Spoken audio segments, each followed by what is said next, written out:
अमेरिकी सदर Donald Trump ने एक बार फिर से दावा किया है कि अब ईरान के साथ जंग एक तरह से खत्म हो रही है। जी हां, खुद अमेरिकी न्यूज चैनल फॉक्स पर एक इंटरव्यू देते हुए अमेरिकी सदर डोनाल्ड ट्रंप ने बाकायदा मीडिया से बात करते हुए, फॉक्स न्यूज से बात करते हुए उन्होंने कहा कि अब ईरान के साथ जंग एक तरह से आखिरी मोड़ पर है और जंग अब एक तरह से खत्म हो रही है। डोनाल्ड ट्रंप ने यह भी दावा किया, डोनाल्ड ट्रंप ने यह भी बयान दिया कि वो बहुत जल्द ईरान के साथ यानी अमेरिका बातचीत शुरू करेगा और यह बातचीत का दूसरा दौर होगा। हालांकि यह तस्वीर साफ नहीं हो पाई कि ये बातचीत कहां पर होगी, किसके साथ होगी, कौन इसमें सालिस होगा या किस मुल्क में होगी, या क्या ईरान भी इसमें तैयार है या नहीं है। लेकिन डोनाल्ड ट्रंप जो इससे पहले भी लगातार जंग के बीच बयानबाजी करते रहे और कई बयानात देते रहे, तो ऐसे में अब फिर डोनाल्ड ट्रंप का बयान आया है। क्योंकि जंगबंदी 2 हफ्तों के लिए जंगबंदी हुई है, उससे पहले डोनाल्ड ट्रंप का यह बयान काफी अहम माना जा रहा है। क्या वाकई में अमेरिका और ईरान एक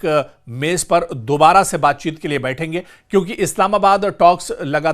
किसी नतीजे पर नहीं पहुंची थी, कोई पेशरफ्त इस्लामाबाद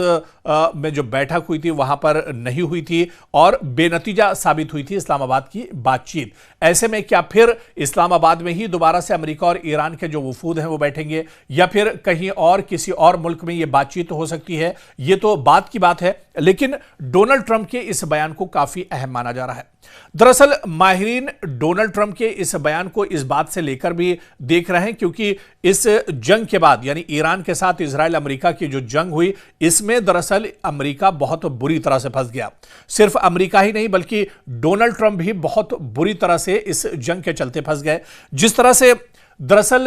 कैलकुलेट किया था अमेरिका ने या डोनाल्ड ट्रंप ने इस जंग को लेकर, डोनाल्ड ट्रंप का जो पहला बयान था इस जंग को लेकर, उन्होंने कहा था कि 4-5 दिनों में या 1 हफ्ते में या 10 दिन में यह जंग वो खत्म कर लेंगे और इराक में रिजीम चेंज हो जाएगा, यानी ईरान में रिजीम चेंज हो जाएगा, यानी सत्ता और जो इख्तिदार है वो एक तरह से बदल जाएगा। लेकिन 40 दिनों तक यह जंग चली और आखिर में मजबूरी में एक तरह से अमेरिका को जंगबंदी का एक तरह से ऐलान करना पड़ा। लेकिन माहिरीन दरअसल इसे इस तरह से भी लेते हैं कि डोनाल्ड ट्रंप पर दरअसल दबाव काफी ज्यादा है और इसी वजह से डोनाल्ड ट्रंप ने फॉक्स न्यूज के इंटरव्यू में दरअसल यह बयान दिया है उन्होंने कि अब ईरान के साथ जंग आखिरी पड़ाव पर है और ईरान के साथ वो फिर बातचीत करने के लिए तैयार हैं।